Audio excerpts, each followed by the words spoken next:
Ang dasal na Ama namin ay ito po'y turo ng ating Panginoong Jesucristo.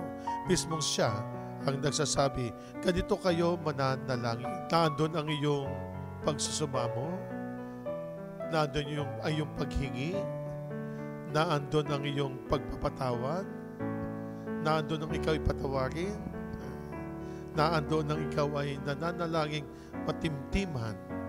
Ibig sabihin ay matimyas na ikay nananalangin.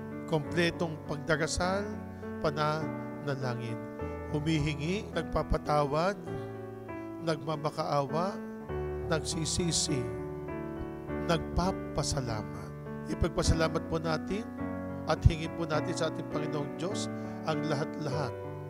Pagod ka man o hindi ka pagod, nagpapasalamat ka. At sa iyong pagpapasalamat, sa iyong pagtawag sa ating Panginoong Diyos, naandun ang ating Panginoong Diyos, nakikinig sa atin. Muli mga kapatid, ngayong pong taon ng Jubileo, Pilgrims of Hope, mga naglalakbay na umaasa, may pag-asa, kasama po natin sa bawat pagbikas natin ang ating Ama naming sumasalangit.